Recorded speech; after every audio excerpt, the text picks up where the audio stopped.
Hello, and welcome to everyone to this webinar on restorative reintegration, sponsored by the National Center on Restorative Justice. My name is Dr. Kim Krass, and I'm an associate professor in the School of Public Affairs at San Diego State University, and I've had the honor and pleasure of working with the National Center on Restorative Justice, a federally funded cooperative agreement with the University of Vermont Law and Graduate School, the University of San Diego, and the University of Vermont, as well as the U.S. Office of Justice Programs over the past few years related to this project. I want to first start by thanking Dr. David Karp, Professor and Director of the Center for Restorative Justice at the University of San Diego, for developing and hosting this webinar, and Avery Arrington, Assistant Director of the Training Division at NCORJ, for her brilliant support and leadership in bringing this group of panelists together. I'm going to begin our session with a bit of background about why we're here, and start by sharing with you how this project began with a think tank. So this discussion today is an outgrowth of a think tank that convened in February of 2022, involving an array of scholars, practitioners, advocates, and people with lived experience to imagine, discuss, and innovate around the concept of restorative reintegration. Acknowledging that our current state of reentry and reintegration from prison to the community is ill-equipped to sufficiently address the nature of incarceration, mass incarceration in general, and the impacts to victims and communities, the 25 members of the think tank began imagining how to infuse our conceptualization of reintegration with restorative justice principles. The think tank met virtually over 2 days using restorative justice circle processes and a set of exercises to elicit participant knowledge, experience, and insight into what the core features of restorative reintegration might look like. An output of this think tank was a white paper, which I was honored to co-author with Dr. Kathy Fox of the University of Vermont, describing the primary themes related to imagining restorative reintegration and the calls to action resulting from the think tank. This white paper will be available through email after this webinar, but this becomes the genesis of our conversation today. Our group of panelists is convening to discuss these ideas in greater depth and with more nuance, and to bring to life the essential nature of infusing restorative justice into the process of reintegration from prison. Please join me in warmly welcoming today's panelists. First, Alex Frank is Director of Root Solutions for Public Safety at Race Forward's SCARE Initiative and is an adjunct professor at Vermont Law and Graduate School. Prior to joining Race Forward, Alex worked as Assistant Commissioner at the New York City Department of Corrections at Rikers Island Jail, co-founded and co-directed the Restoring Promise Initiative at the Vera Institute of Justice, and worked at the Annie E. Casey Foundation within the Juvenile Justice Strategy Group. Our next panelist is Steve Bishop, who's Associate Director for Probation and System Transformation with the Annie E. Casey Foundation and part of the leadership team of its Juvenile Justice Strategy Group and Center for Systems Innovation. Steve leads the Foundation's investments and initiatives with the youth justice system and community partners to ensure that young people exposed to the legal system can realize their potential even when they make mistakes and violate the law in serious ways. Steve's portfolio includes leading Casey's efforts to transform youth probation and youth prison model and reduce inappropriate and unnecessary use of secure detention. Our third panelist is Derek Medovnik. He is the Community and Restorative Justice Executive for the Vermont Department of Corrections, where he oversees grant-funded partnerships with statewide community justice centers and transitional housing providers. He is also an adjunct professor at St. Michael's College in Colchester, Vermont. And finally, our fourth panelist is Daryl Varlock Butler, who is co-founder of Worth Justice, a nonprofit that believes in affirming worth changes lives, and is a social worker, restorative justice practitioner, and reentry consultant with over 17 years of restorative justice, conflict resolution, and crisis intervention experience. Our accomplished panelists have much more to say about them, and you can read their full bios as part of the webinar registration. We're pleased to have you here, and we look forward to a fruitful conversation with our panelists. But before we begin, I invite you to consider taking a moment to acknowledge the land on which you sit during this virtual session. We'll be putting a link into the chat for you to identify the native lands where you are, if you're not yet currently aware. You could click on that link and direct yourself to the zip code or address where you are sitting. And while you're navigating that, I'm going to share with you the land acknowledgement from where I am sitting in San Diego, California, and offer the Kumeyaay land acknowledgement that's created by Mike Connolly Misquish, a Kumeyaay tribal member. For millennia, the Kumeyaay people have been part of this land. This land has nourished, healed, protected, and embraced them for many generations in a relationship of balance and harmony. As members of the San Diego State community, we acknowledge this legacy. We promote this balance and harmony. We find inspiration from this land, the land of the Kumeyaay.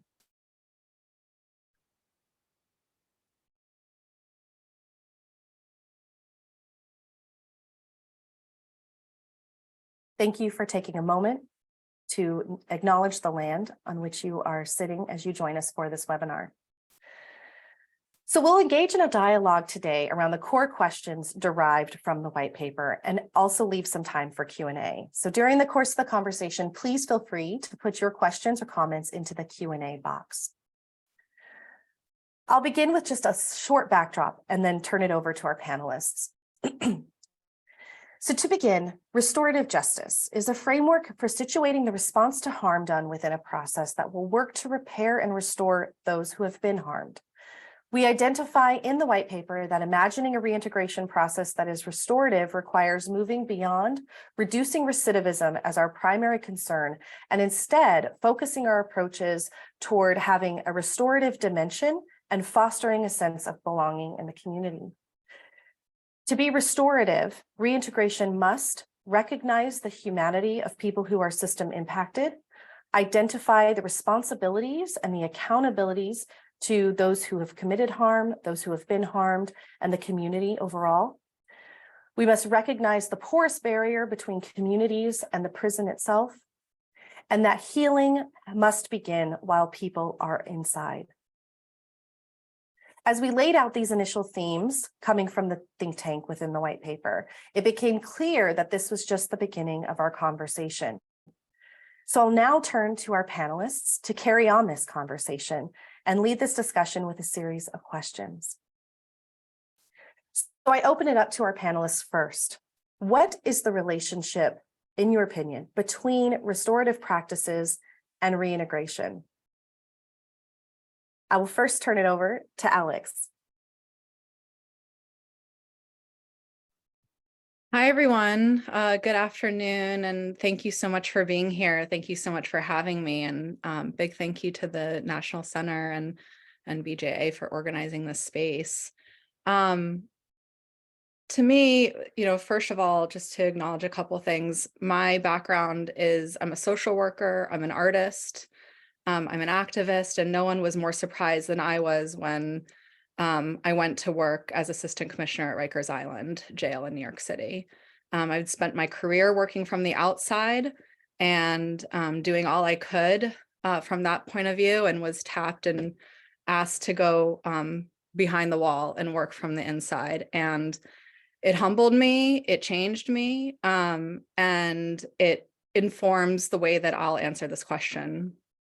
So throughout that work, there was really a bell hooks quote that was my North Star. And I brought it in for this session.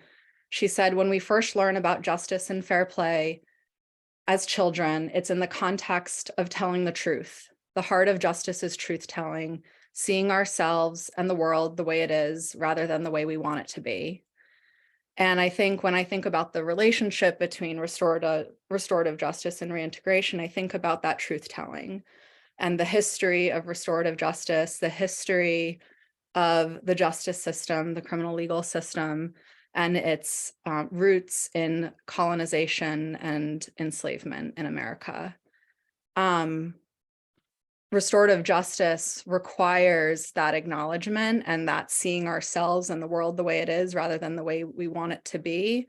I'm humbled to have had a lot of amazing mentorship throughout my career as a white woman in this work. That's been really important. And the thing that I'll focus on is the importance of centering the expertise of the people who are most harmed by mass incarceration. That's currently incarcerated people, families, and frontline staff. And I hold that front and center in all the work that we do, and that their truth, the truth of the people most harmed, is the way that we answer that question. There's an appetite, I think, in this field to design a program that's going to solve the problem, that's going to like be the integrative or the reintegrative. I'm challenged by that language, to be honest. To be that antidote, to be that like solution. But the fact is, how we design these solutions matters just as much, if not more, than the solution itself.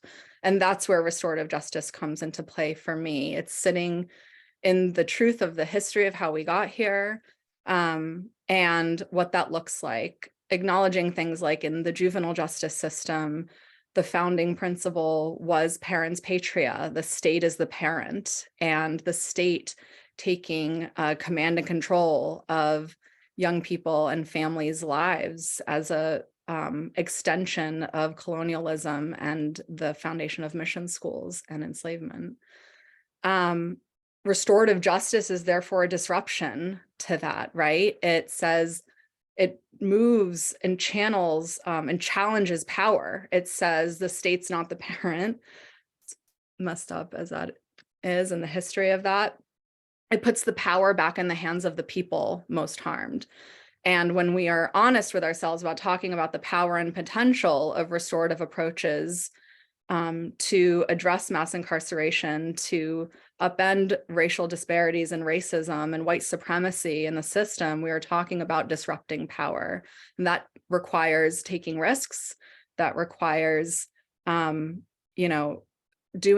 go of power. And for white people in positions of power, that's particularly risky, and meaning it comes with a lot of backlash and sabotage and outright corruption. And I've witnessed that firsthand working at Rikers Island in particular. But that's the process that I think is needed. I've seen this on a few levels, worked with jurisdictions, worked with state prisons outside of that work, where we organized circles that others facilitated, where we had for the first time wardens and corrections directors sitting with family, listening to the harms that their system has been responsible for, and creating a pathway to apologize and repair harm for that. And there is no, reintegration solution without a process that centers that expertise, that centers the people most harmed, and prioritizes a path to repairing that from a social, political, historical lens. So I'll pause there and pass it back. Thank you so much for centering all of those points in this conversation, Alex. I'd love to turn it over to Steve for you to share your thoughts about how restorative practices are integrated with the concept of reintegration. Yeah, thank you, Kim. And thanks for having me. Really just appreciate being able to be in this space and talk about this and the importance of restoration and restorative practices as it relates to reintegration is obviously important. Folks are probably very familiar with the saying, hurt people, but similarly, healed people, heal people. And so just from that standpoint, you can't love others if you don't love yourself. And so restoration and restorative practices provide an opportunity for young people, young adults, whoever has caused harm, to feel better about themselves, to not simply be punished, but to feel much better about themselves. Particularly in youth justice, I think this idea of restoration is important, not just at reintegration, but at all points along the continuum, but particularly there, because it's essential to youth development. So, just what we know about young people and how, it's such a unique stage that they're in terms of youth and young adulthood. It's not being little adults, it's not being older kids. It's a very unique period that is filled with a lot of volatility, a lot of, pushing boundaries, self-expression, but also a time that's filled with a lot of learning, a lot of wonder, and a lot of opportunity to change behaviors and attitudes and thinking and outlook on life. And so without that process, which is absent from our youth justice systems and our criminal justice systems largely, you really are undercutting and causing further damage, because one critical element to youth development is just the ability to really learn from those mistakes, and to be able to do so in relation to those who've been harmed. So when you have young people who've been away and youth prisons for a number of years, until they get reintegrated, that's probably the first opportunity to truly be in space and be held accountable to some degree by those who they've been harmed and in the community where they caused harm. And so I think one important piece of this is just really unpacking, accountability. And Danielle Surratt does a beautiful job with that, obviously, and really unpacking kind of those 5 elements of accountability. And it's, like I said, especially I think true in youth justice, that without that opportunity to, acknowledge the harm, go through a process of acknowledging the harm that you caused, making that harm right to the extent possible with those that you harm, the opportunity to make it right, and especially for youth and young adults, having the supports around them to develop a plan and chart a path forward to not repeat that behavior is just really critical to development. And without that, they're just punished. And so the other piece of that is you miss a critical learning opportunity that's going to change the trajectory in terms of their development. But then another key piece we know about youth development is this idea of fairness. And any of us who, if we remember back on our time as teenagers or think about any teenagers we know, the concept of something just being fair is super important. And even though they may not be able to articulate it and run down all the national statistics and data that point out what they know to be true, they know it to be true, that the experience, particularly for youth of color and our justice systems in this country, is very different than it is for their white peers. And so I think at a different level, when we think about, and to Alex's point about acknowledging, the historical racism, the colonization, and that our current system of justice has worked against certain groups of folks and not others. Restorative practices, I think, represents an opportunity to do something different, an opportunity to acknowledge that the way we've been operating and conducting business is not steeped in fairness, and we need to try a different way of doing business. And also connected to that with the restoration and reintegration is, I think this system, hopefully we keep moving towards more and more towards less incarceration, obviously, but also recognizing the harm that the system and the institutions itself do. So you already have folks who are coming with tons of trauma, tons of exposure to, community violence and peers and family incarcerated, whatever interpersonal levels of trauma and abuse they may have experienced. And then you've added onto it with incarceration. I was recently at an open house for youth advocate programs, which has programs all over the United States, and a gentleman who's now in his 30s, but a former participant in youth advocate program, who just gave a really compelling testimony where he was reminding folks that 7 years that he was away in total as a youth and young adult in youth prisons, and how he still feels the effects of that the relationships with family continue to be strained, that in ways he may not be as close to parents and other loved ones as his siblings. And so the lasting effects of that go on. And so the importance of understanding the responsibility of the system to try to make things right with those who have been in institutions that have not been healing, that have not been rehabilitative, I think is super important. And so last thing I'll just share is some of the work we're doing at Casey, where I think we're really kind of pinpointing this as a touch point and seeing some pretty promising results. In New Jersey, years ago, we started providing some support in their to the Juvenile Justice Commission there, and in their youth facilities. And these were facilities that were there was a lot of violence going on. A lot of it was just kind of behavior management going on within the facility.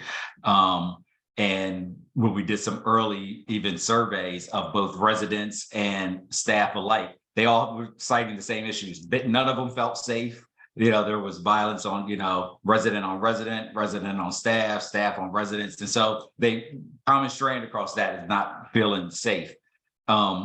And so we started working with Inside Circle out of California, who came in and started, leading healing circles and different restorative practices within the facility, and just seeing the impact that had on the culture in the facility. But then fast forward that, and we get into the pandemic, and many of these young men are being paroled and coming back. And what is the space that's going to hold them? So we started supporting what we call a young adult empowerment group that started just meeting over Zoom, doing healing circles over Zoom. They continue to do those weekly, and even in the last few months have started monthly healing retreats, where a number of the young men who are part of this and who have been paroled come together.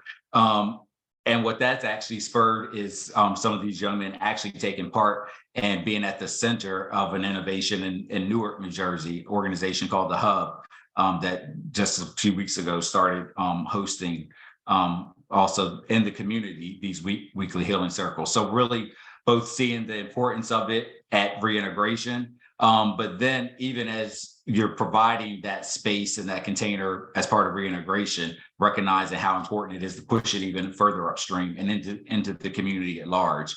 And so I think it really represents a number of opportunities to kind of reframe and change the narrative on how we do business, what it means to be accountable, and really what it means to support youth development. So I'll stop there. Thank you, Steve, for all of those points. I think that we'll be touching on many of them as we move through our conversation. Derek, I'd like to shift it over to you. What's the relationship between restorative practices and reintegration from your point of view?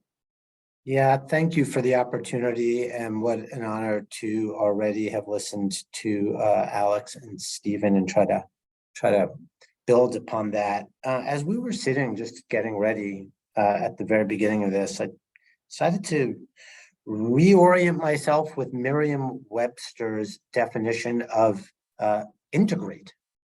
And according to Merriam-Webster's dictionary, to form, coordinate, or blend into a functioning or unified whole. And I want to highlight that notion of to, again, form, coordinate, or blend into a unified whole. And for me, I think there's a nugget in there that I want to elevate that speaks to your question, Kim, about the relationship between restorative practices and reintegration.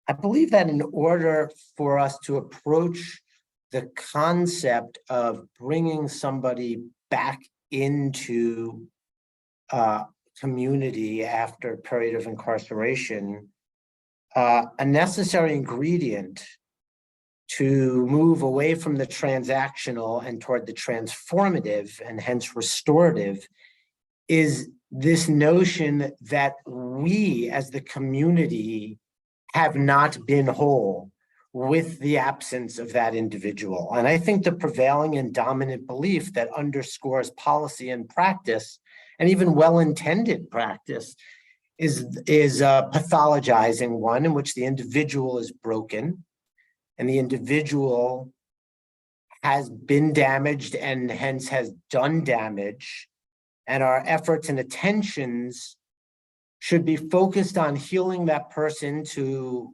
limit the liability that they represent and hopefully support them in being, a productive member of society. That's this type of rhetoric we hear. And I think we need to move beyond that culturally to a place of actually feeling that we haven't been whole for the absence of that individual and that individual. And that's a disruptive lens to speak to your point earlier, Alex, because that requires us to look at the messages and, again, the practices that reinforce those messages that our institutions and our structures hold up, which I would offer are highly individualized as opposed to communitarian. And they don't distribute responsibility or connection necessarily among all of us. So, yeah, when I think about the relationship between restorative practices and reintegration, I see this important but I think often overlooked foundational predicate that is we are being made whole by the return of somebody, and our responsibilities to recreate or sometimes create the bonds that enable all of our humanity to be complete. So I'm happy to build on that, but I also want to make space for my dear friend Daryl. So thank you, Kim. Thanks so much for that, Derek. And I think a point that really resonates that Kathy and I took from the think tank that is in the white paper is around the responsibility of community, and actually came from a direct quote, though I won't have the direct quote as I paraphrase it now, from a person on the think tank panel who has lived experience, who said, you know, when we think of reintegration, we assume that the person was integrated in the first place, and acting as if someone coming home is just as this natural sequence of events without thinking about the sequence of events before or contributing to what has happened in that person's life. So I love that you bring in the responsibility of the community and how do we develop those accountability structures as part of a restorative approach. But yes, I really want to hear from Daryl. Daryl, thank you for being here. And I'd love for you to share with us your perspective on what it means to you for restorative practices to be part of reintegration. Thank you, Kim. Sarabana, I see you. Sarabana is a tribal indigenous term of South Africa, which states that when we come into each other's presence, we should affirm each other, acknowledge each other. It's about recognition and respect. And so I thank you and I thank everyone who's here with us today. My name is Daryl Varlack Butler. I'm a son, brother, husband, and member of humanity. I'm a man of water and spirit. Water symbolizes wisdom, learning many painful lessons that purged and purified my mind and heart, leading with shame, regret, remorse, and tears to a new mindedness. Spirit recognizes my humanity and connection to the ancestors, the divine, and faith I live by. I represent the very best of who and what we are, as well as the navigating the hardships, the losses, and what I always point out, prime generative factors. As a man of color, my life has been directly impacted by racism, systemic abuses, and injustice. I'd like for us to take a moment and recognize some ancestors that have been harmed and no longer with us. Trayvon Martin, George Floyd, Breonna Taylor, amongst many others, unfortunately. And most recently, ancestors who serviced to stop harm that has transitioned. Jim Brown, a phenomenal human being who used sports to elevate his humanity and stood for social justice and service to people.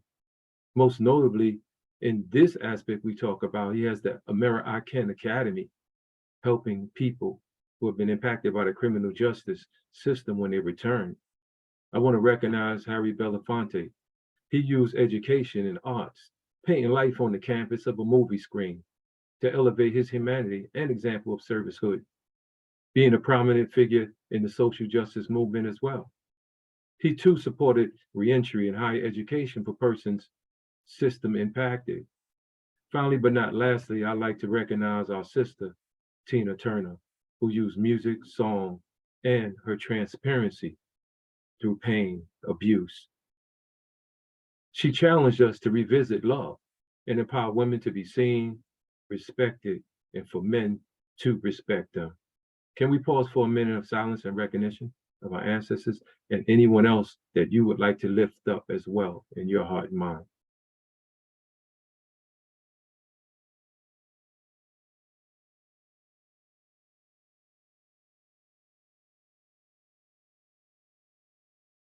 Thank you.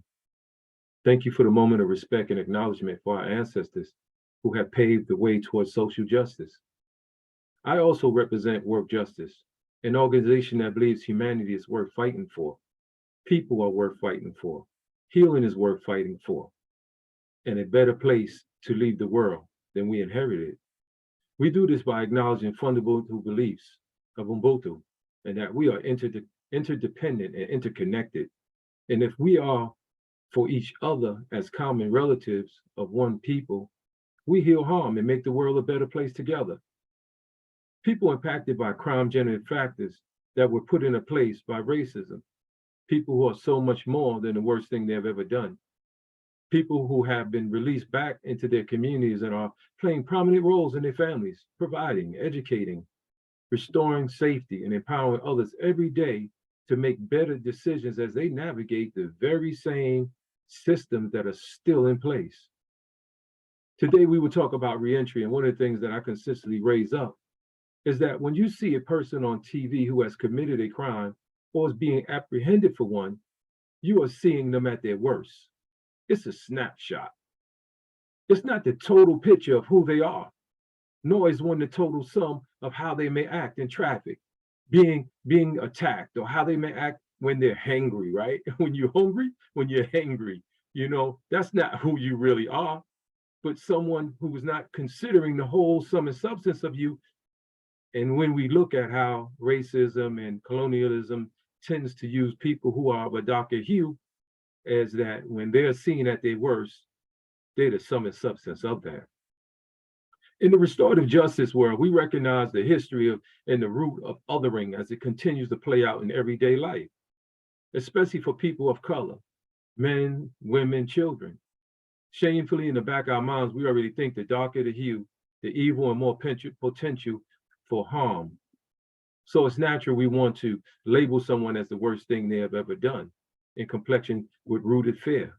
This is totally unfair because we know people are not how they act in a moment of crisis. Poverty, injustice, and systems of hierarchy standing on racism is the primary cause for crime. Now, what do we do to help people improve themselves while in prison to fare better when released? This is that challenge that we're talking about today. Restorative practices and reintegration. I've always advocated that reintegration begins from the time that a person is in prison, right? When a person is in prison, there are certain services and needs that they have. If they have access to them, which is restorative, you can say education.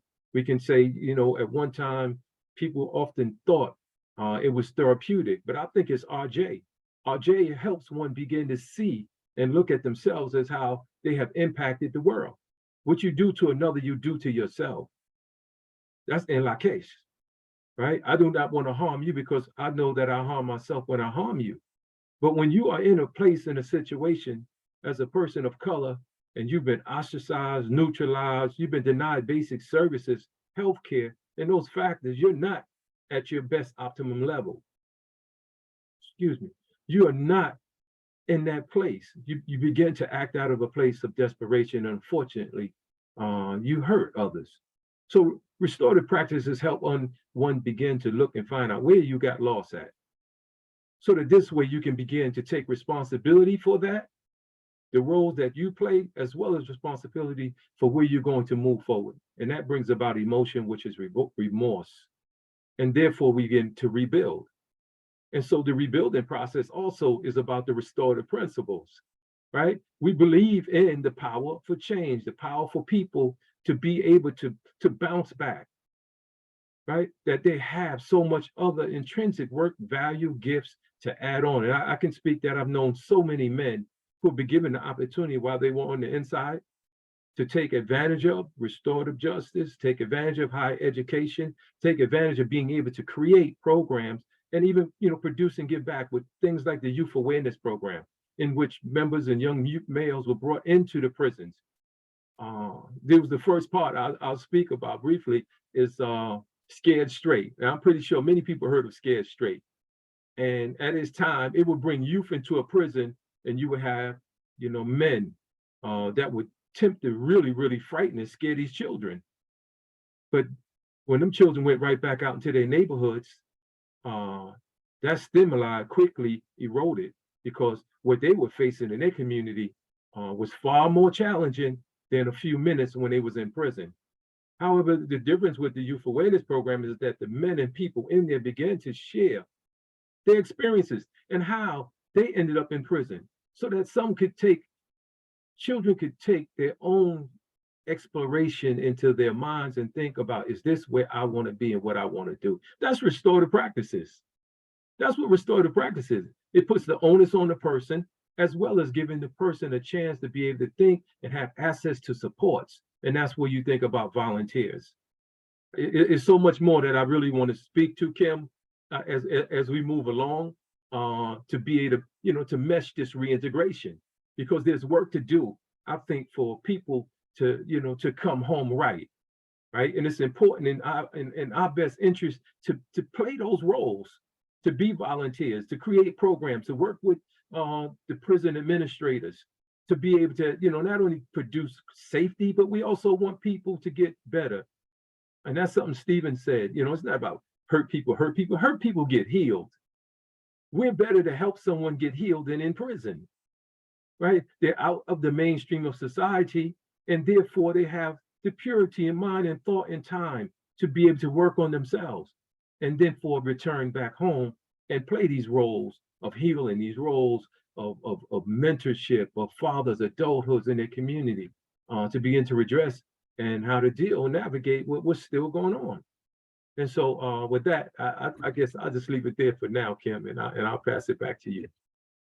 Thank you so much, Daryl, for naming and holding space for the people that you did at the beginning of speaking, but then also really illustrating the idea that healing can start while someone is inside prison, and what does that look like, and what responsibility does the community have in being part of that? So thank you for bringing those ideas together, and it really draws me back to where Alex began us, though, in a space where these institutions are not healing spaces, and so responsibility then also turns back to the system itself.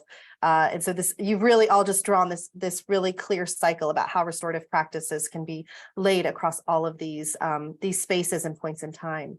And so that really, I think, brings us to the second question as part of our discussion today, which is to drill down a little bit more, and maybe if each of you can speak to, what do you believe is an essential component of initiating this concept of restorative reintegration?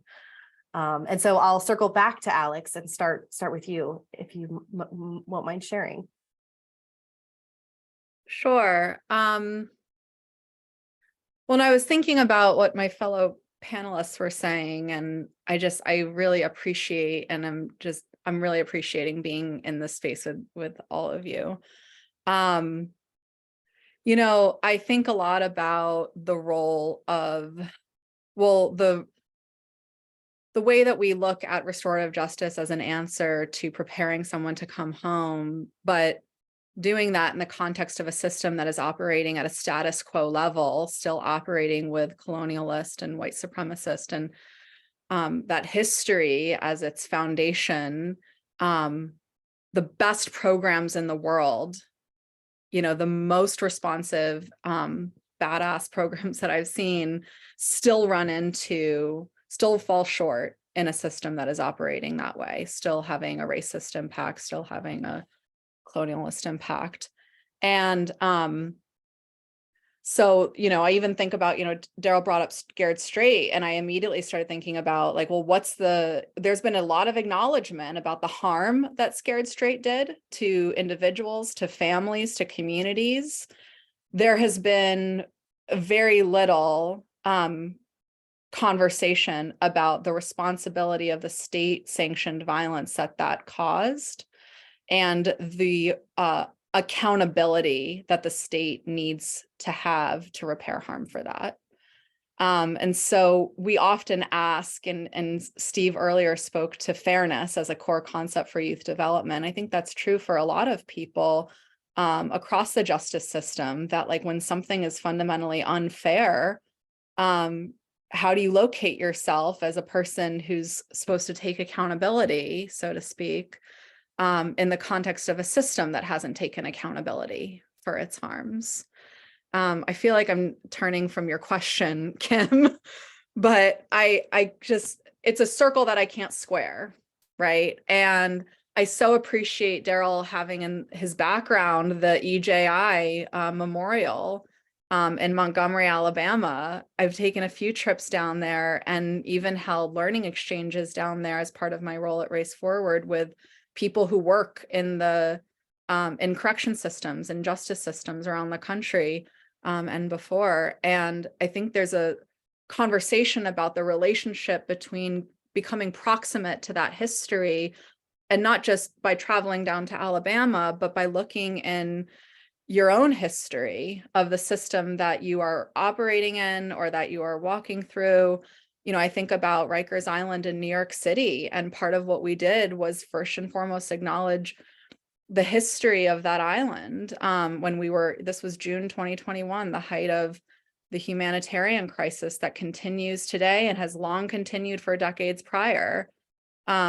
Richard Riker was a judge famous for using the Fugitive Slave Act to send Black people into chattel slavery in the South. And Rikers Island has his name, has his family's name. And Wall Street, built by enslaved people. And I think there's a need to become more proximate to that history, to get close to it, to listen and follow the leadership of the people most harmed by that history, for people who are responsible, whose ancestors were responsible or benefit, white people in particular, like myself, engaging with that and creating a way to not just hold people accountable, to hold systems and the state accountable as well. And to me, restorative reintegration has to meet at that point and can't ask for accountability on one hand without practicing accountability on the other. And that needs to show up not just in a written, I've seen policies that are like, that's a great sentence, right?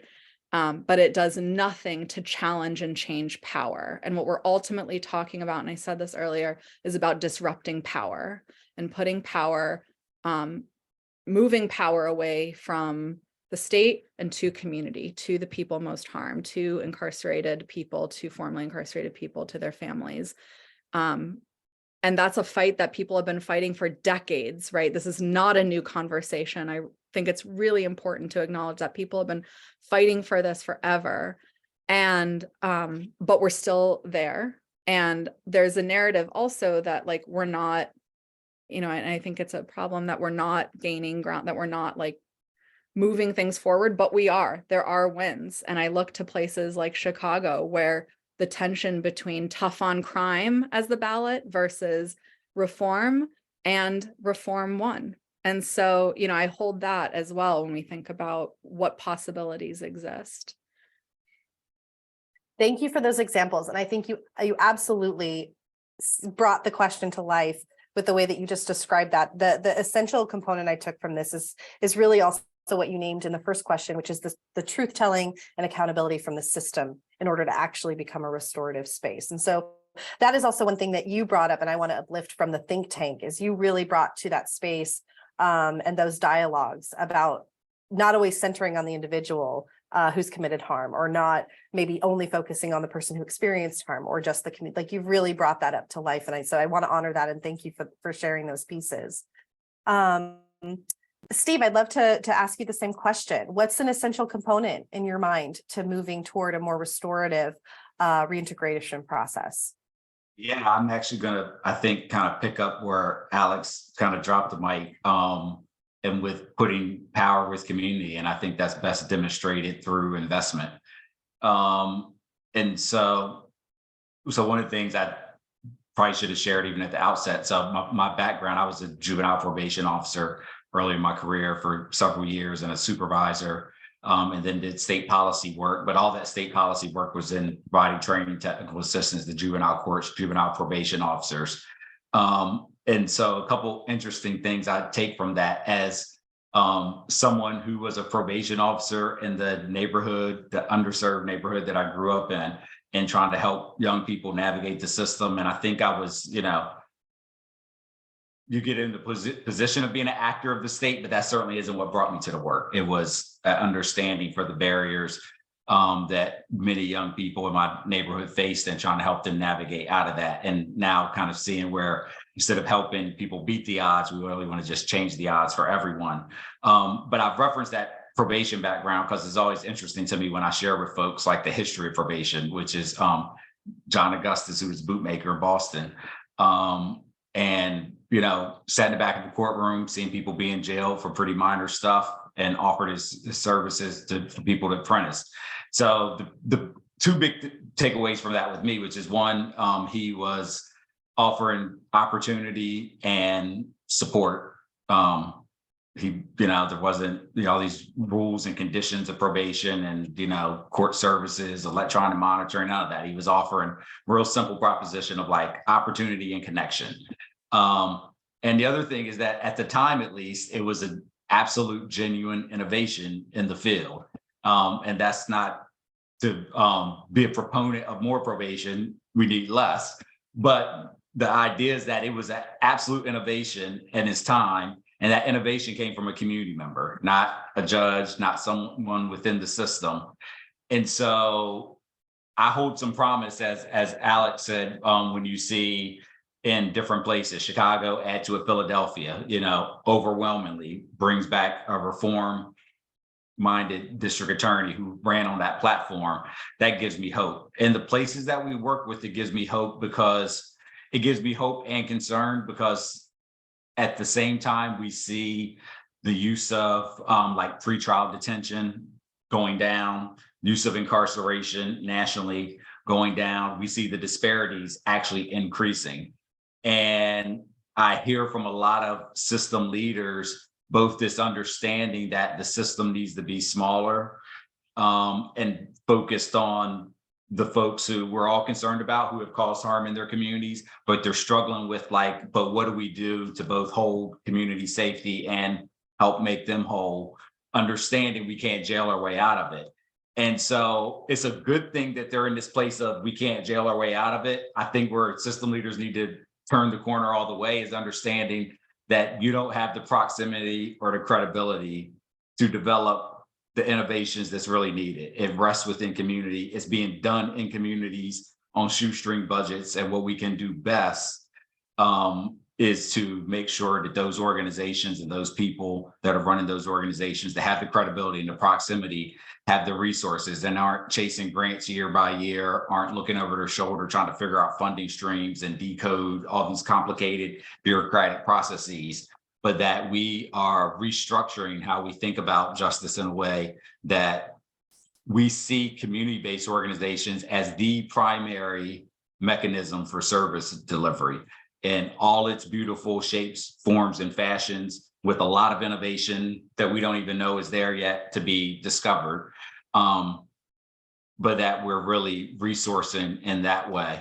Because we see it many times in places where money sits on the table, money goes back into the general fund that isn't used. And even when you see the dollar figures for like how much in a Department of Youth Justice goes for each child, and sometimes it's mind blowing, even when it's in the community, the amount of money, but it's obviously being put in the wrong places. And my estimation, again, is somebody, a former probation officer who put all my heart and passion into it, is like, you can't both hold the ability and authority to take someone's life and liberty in your hand and then think you can also be the mentor and the interventionist.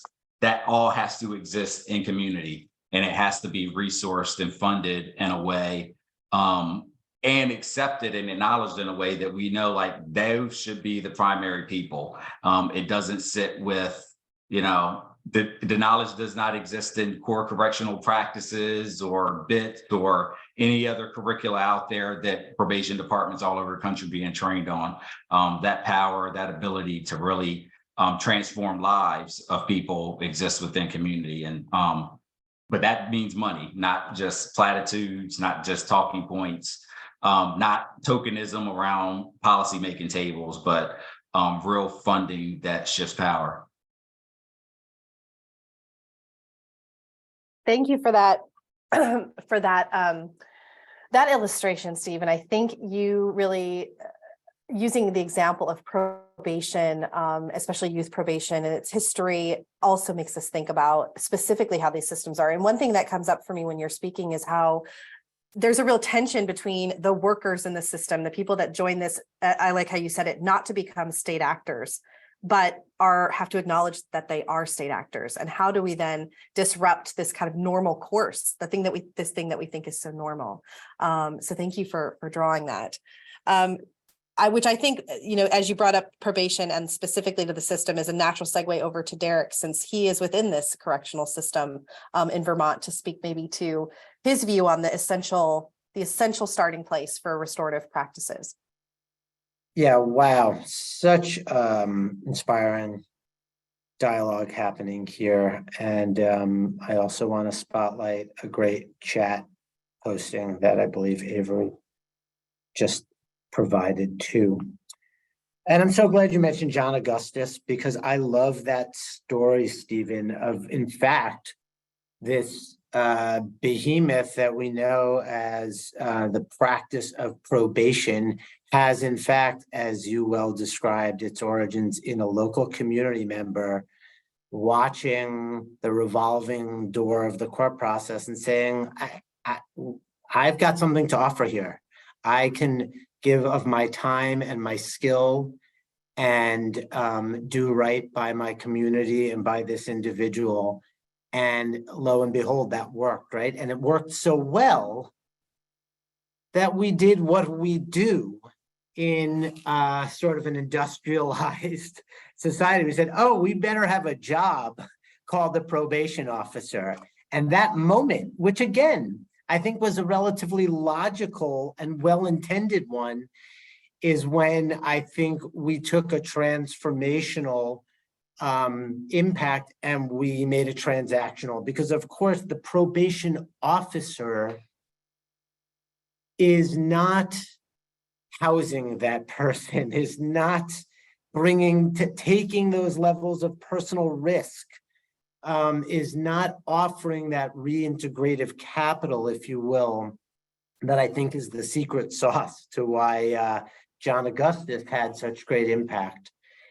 And to your point, Kim, what we've, and Stephen, what we've been embarking on here through the Vermont Department of Corrections through almost 30 years is a story of what happens when, as an institution, we devolve some of that formal authority that we hold as power over, and some of the resources, actual money that goes with it, to community-based organizations. And I love your phrasing, Stephen, that have the credibility and proximity. So we fund a network of what are called community justice centers, who in turn, because they're local organizations, reach into their communities and find and continue and have continued to find community members who want to show up and want to show up for their community, want to show up for victims and for the people responsible for doing harm, so that this notion of creating a whole community that has been fractured through structural harm and individual harm can begin to be, reassembled. And these community justice centers, one of our flagship expressions through reintegration, are called circles of support and accountability, or COSAs. Many on the webinar may be familiar with them, and I'd be happy if we have time for Q&A to address any specific questions about our practice model. But a couple key things that I'll flag right now, and to your original second round question, Kim, I think an essential component is that at the heart of restorative reintegrative practices are non-professionals, that the nucleus, the core from which this sort of repair and multidimensional repair happens, has to involve folks who are there because their investment in this matrix of relationships is deeply personal.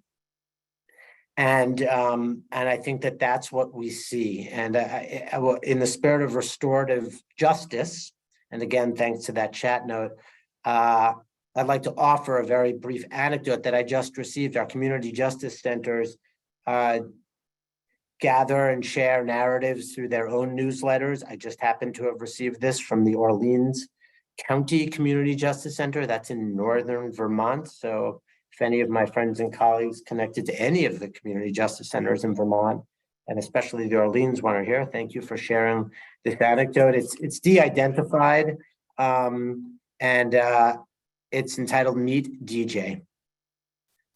Quote, I have a big problem trusting people, end quote.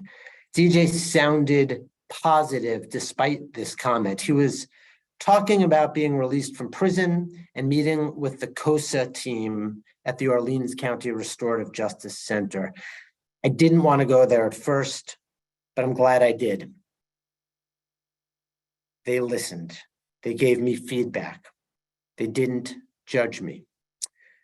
DJ had done a long stint in prison. When he came out, he had nothing, little hope, and no ability to trust anyone. If it wasn't for his COSA team encouraging him and supporting him, he would have likely returned to life on the inside. As often happens with people who spend a considerable amount of time locked away from their communities, DJ felt confused and anxious. Quote, the whole world had changed, he explained. Not only didn't he trust others, but he also didn't trust his ability to succeed. And although he had heard about the work at the Justice Centers, he wasn't sure what to expect. Like so many people who have gone through the program, DJ found a warm and welcoming support group, people who gave him direction and who treated him with respect. Their faith in him inspired him to continue making positive changes to his life. Quote, they didn't judge me. They were wonderful. DJ, who was released just last year, is happy to report that he now has a steady full-time job, bought a truck, reconnected with his girlfriend and his family, built a house, and is happily raising ducks, chickens, meat birds, laying hens, pigs, and beef cows. I'm motivated, DJ said, but that motivation doesn't come from fear. It's true that if I don't follow a straight path, I'll go back in. Yet he's excited to be living a, quote, normal life with those he loves. When asked why, what he would like the community to know about his experience, he stated, give a person a chance, talk to them. Don't knock them down. It works. So I think that for me, that speaks to, again, this transformative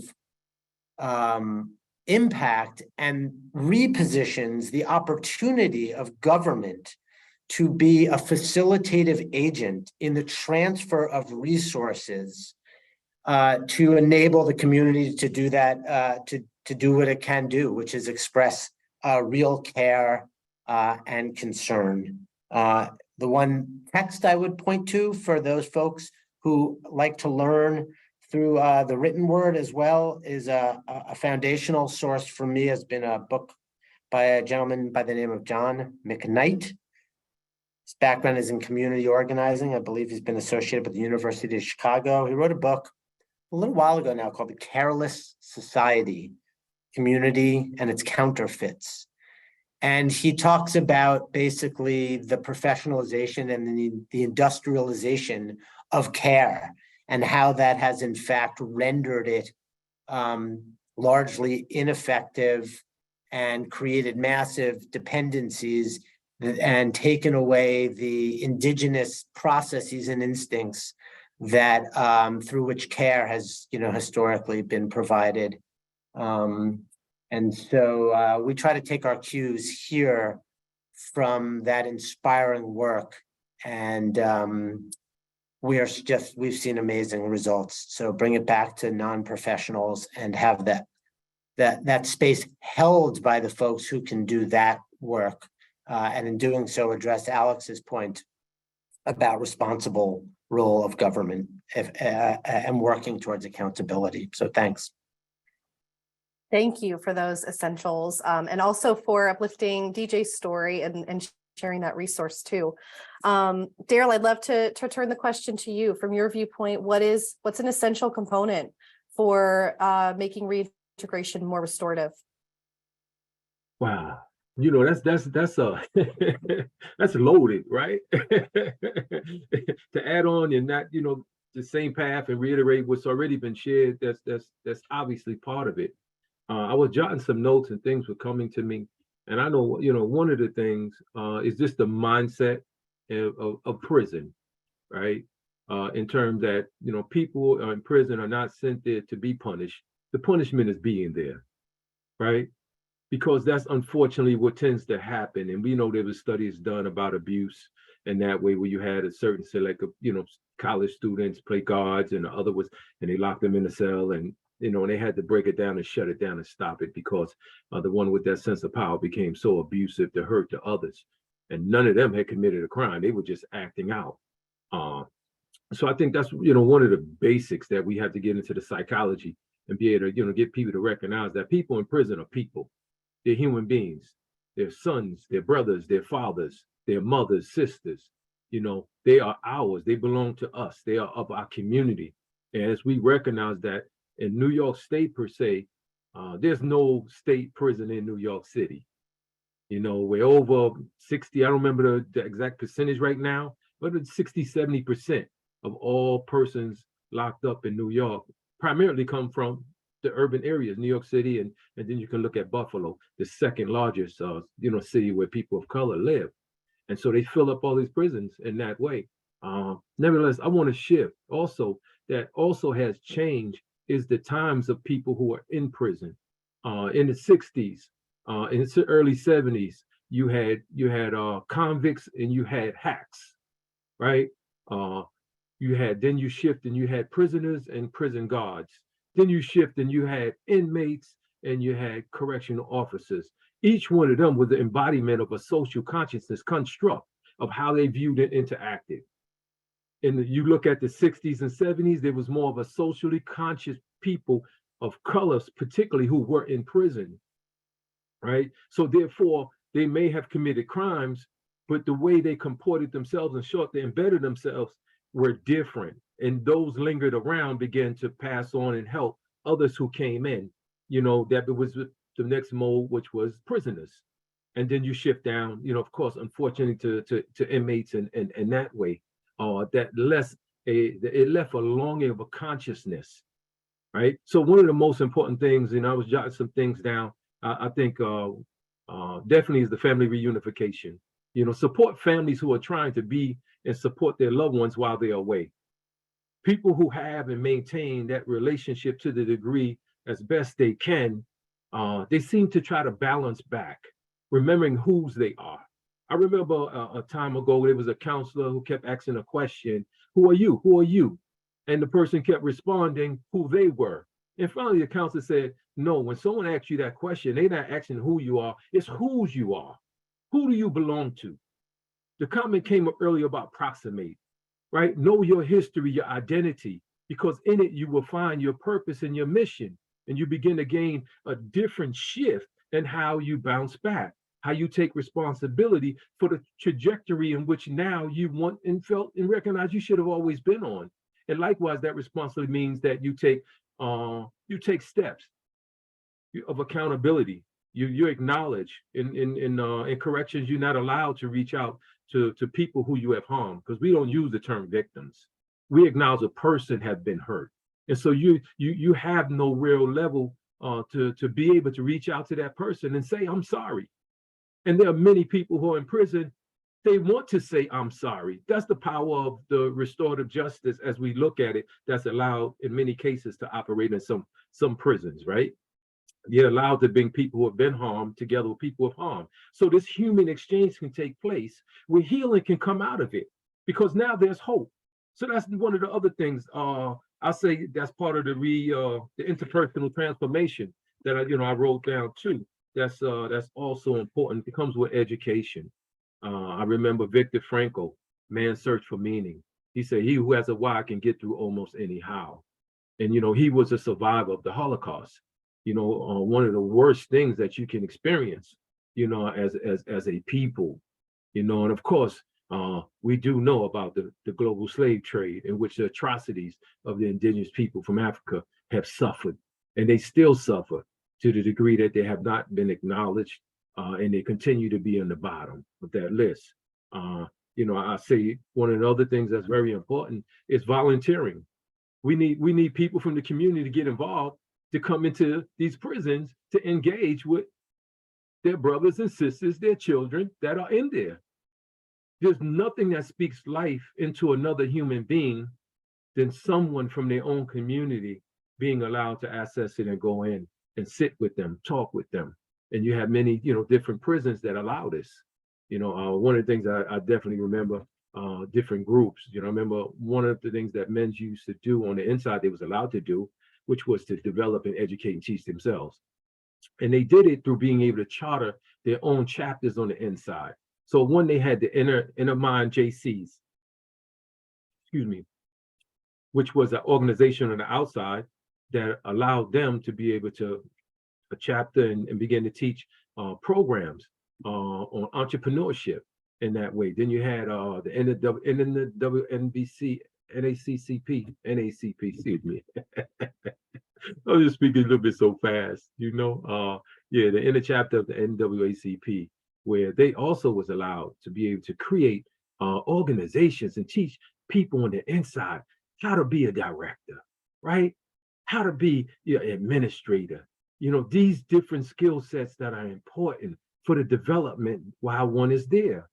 At Work Justice, we have correspondence where we correspond with people who are on the inside. It's so important to be able to have someone to talk to be able to listen to you when you're inside. All of this is preparation, for one begin to ultimately come out. Social workers. I've been trying to push and, gather some support to get real social workers to be able to start working with people who are inside. Inside, there's no social workers, right? And those who are on the inside suffer real trauma.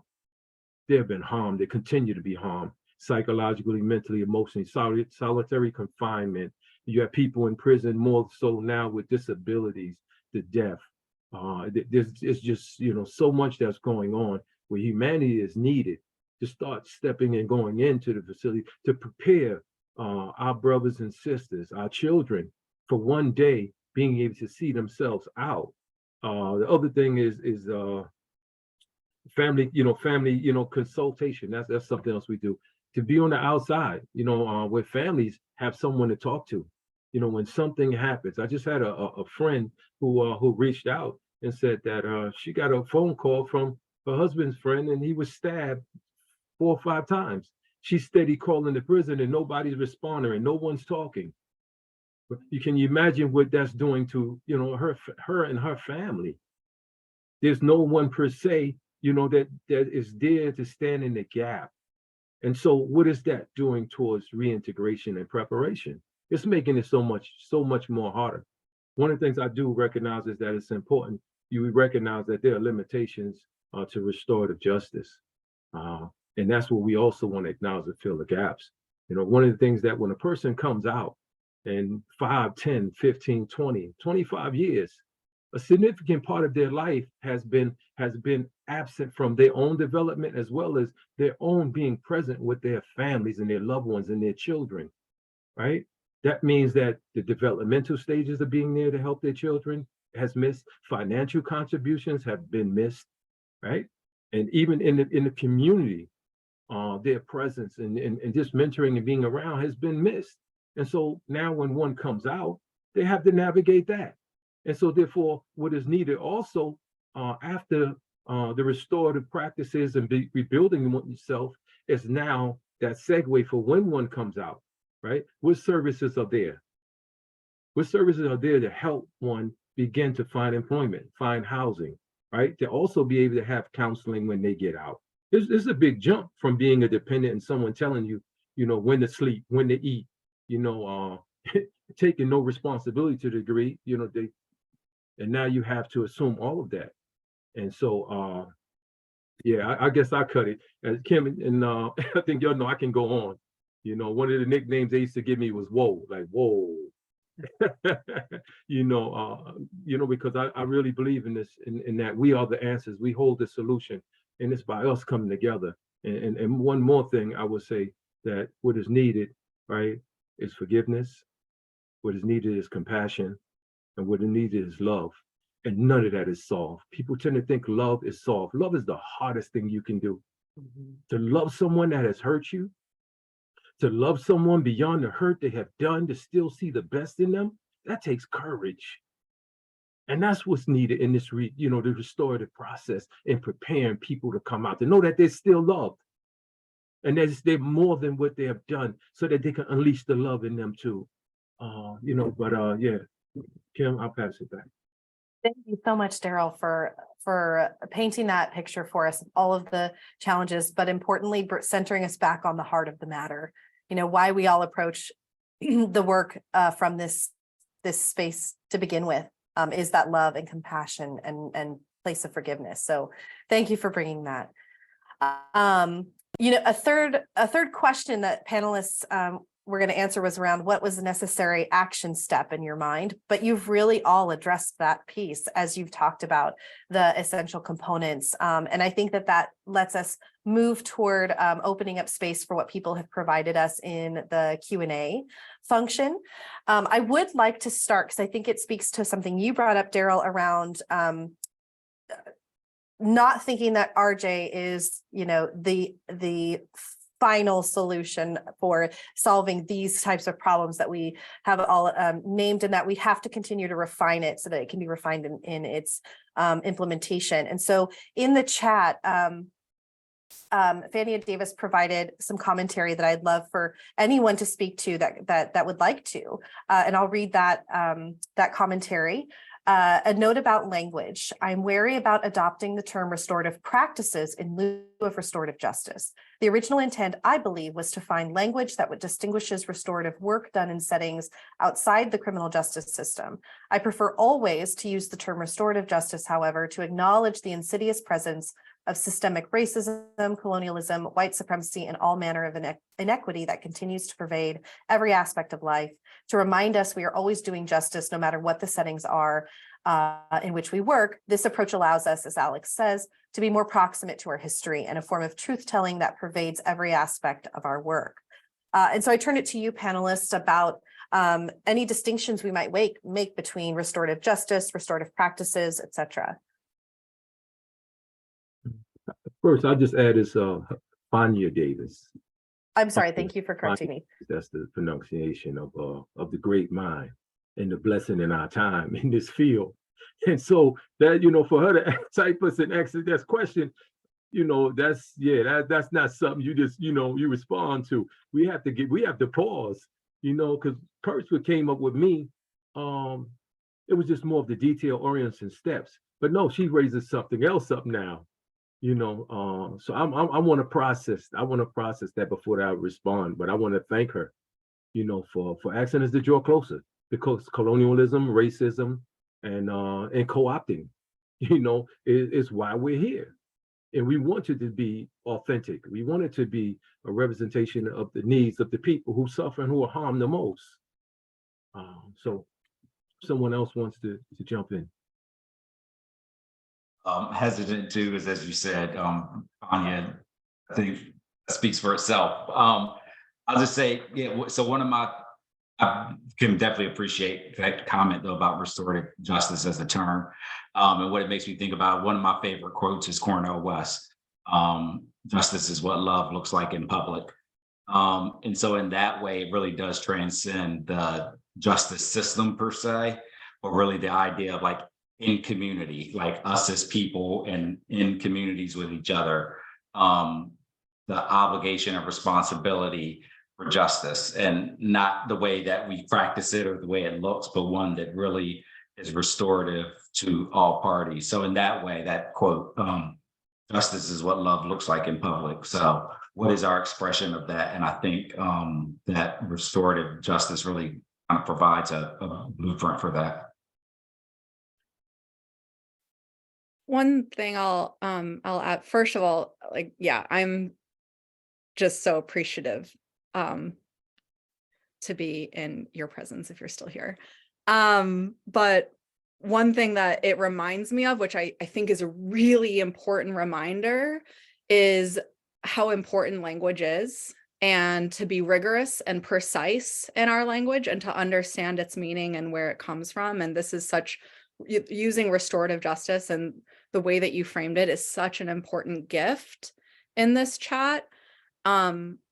I started also thinking about, terminology like accountability and transparency. And there are now, there have been national calls for accountability and truth telling and transparency of justice systems. And as someone who worked in a justice system that has is just like, there's tons of oversight and quote unquote accountability bodies overseeing and overlooking Rikers Island, and yet it is still one of the most corrupt justice systems in the country. And so there's been work, I've been a part of around, how do we, and I know a lot of people are part of this dialogue, like how do we engage with this conversation about accountability, transparency, oversight, and what does it mean to put that power, because a lot of the accountability bodies that exist in justice systems are the justice system itself, just extended.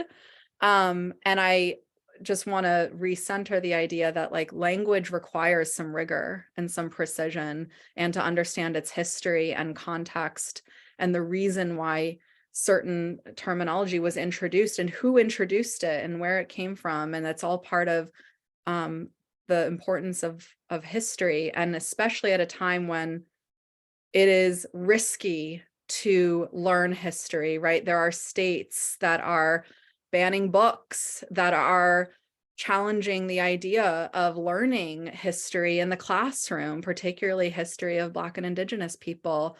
And that to move forward, coming back to that place is important, and that includes the language that we choose and use. So thank you for that. Yeah, I'll just quickly echo my appreciation. I mean, my understanding of that term is that at least an impetus for it may have come out of this schools-based work, and the sense that we didn't want to criminalize students, and our sort of like dominant construct now of justice, sadly, invokes crime and this whole, industrial system. But I think it's a really important commentary of like, are we going to move the culture back to some solid relational moorings, or are we just going to create adaptive language? I'd like to see the day where we don't need to call this restorative justice. This is justice. I don't know of another form of justice that doesn't have all of these things that we've all been discussing today and is really just. And so I appreciate that, Fania. I think that that's a wonderful guiding star to stay, charting our course connected to. I appreciate that very much today. Thank you. If I could just jump in quickly.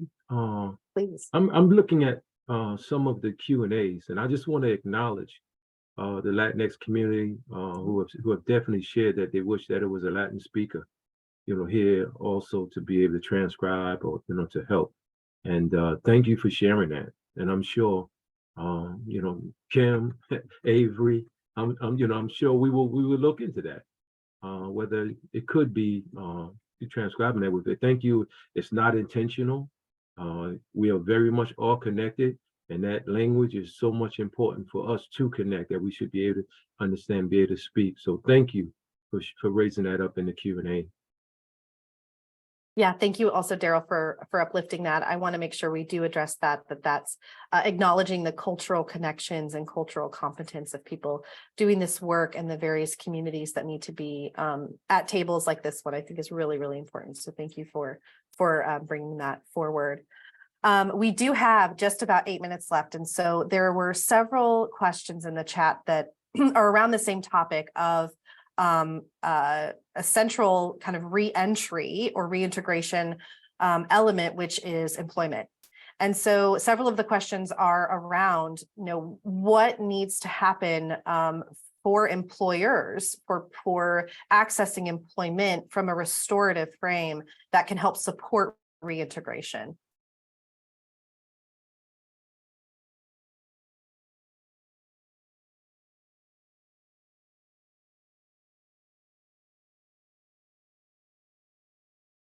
It's a big question, but anyone who's got, yes, it is. I was thank you. wondering, does somebody want to jump in? Good. But I will go. And definitely, they definitely need to be exposed to restorative justice. They definitely need to be able to acknowledge the system of racism, the system of how people of color are impacted when it comes to employment, when it comes to housing, and that's prior to imprisonment.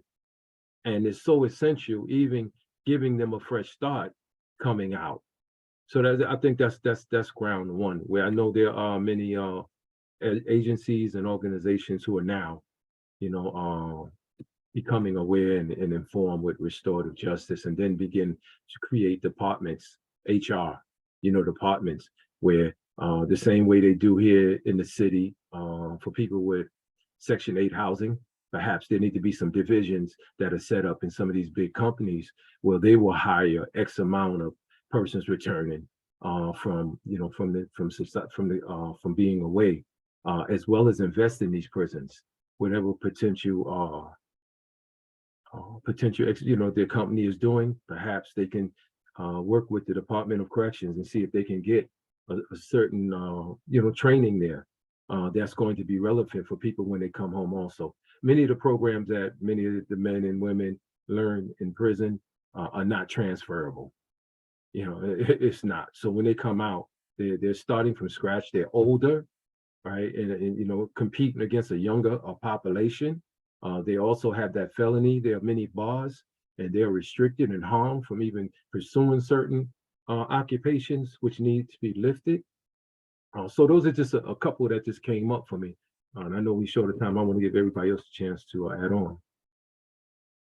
Yeah, so a couple quick things come to mind for me. One, having direct pipelines for both training and skill development upon reentry. Some of it starts inside. It's a little hard for me to wrap my mind around because I'm so much of a probation guy. I'm always thinking like, what's the magic inside that we can't recreate further upstream before they get to that point? But that being said, there's obviously models in California, like with folks being part of like fighting wildfires, and that's a skill gain, but like bridging that gap with policy so that there's sustainable work when they return to the community. Seeing about other programs that are, doing skill training around like being an EMT for young people and so forth. I know in Dallas, and they just recently opened one in Pittsburgh, a Cafe Momentum, that's directly geared towards justice involved youth and a restaurant setting, but it's specifically set up to teach them the business, and they run the business and all of that. Homeboys, obviously, industries have done similar type things. So I think there's some pipelines that way that we could reinforce more with funding. But the other I would say is creating more space for folks, and going back to the point Daryl and I both made about healing and heal people, and giving folks an opportunity as part of their own restoration to not only become whole individuals, but for those who are inclined, who want to get back and work with others in similar situation, and create pipelines for that. At Casey, we've been one of the early funders and really proud supporters of Credible Messenger mentoring movement. The Clinton Lacey started a few years ago, and really trying to kind of proliferate this idea of credible messengers.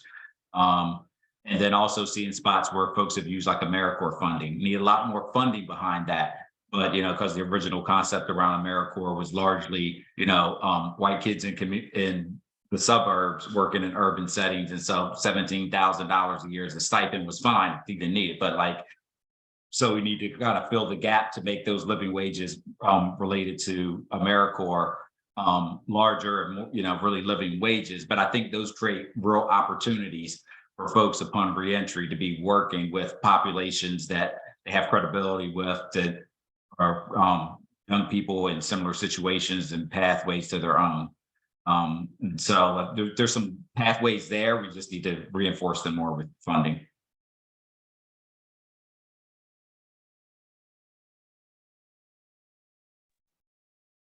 Yeah, I'll just quickly add from my observation, working for a Department of Corrections, that again, back to this term of integration. When the state is involved heavily in your life, you've got a lot of different obligations and they all don't necessarily communicate with one another. So you've got programming you've got to do here, you've got other restrictions. I think we need to bring the employers into a much more tightly woven picture of how all of these pieces, when braided together with relationships at the heart of it, reconstitute us as the whole communities that, we can be. When we see flashes of this, and I think each of us on the panel have seen what this looks like, it really speaks to our regenerative potential and the courage and love that, Daryl, you spoke to, that we have to muster. So I appreciate the opportunity today.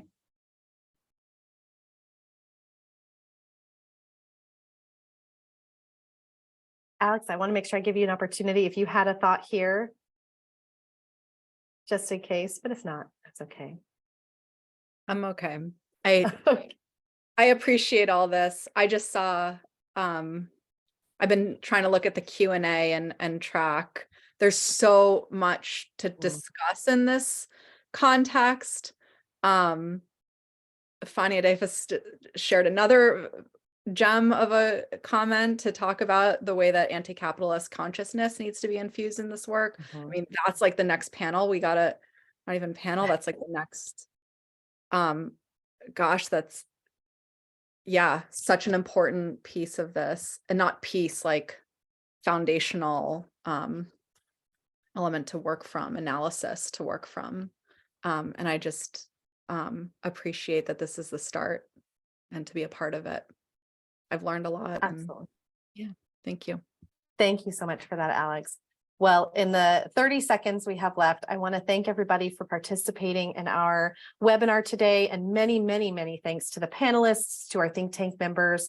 A copy of the white paper will be sent out soon after this webinar. And if you are have questions or other things, the comments that weren't answered, please feel free to enter them into the survey that you'll receive also after the webinar.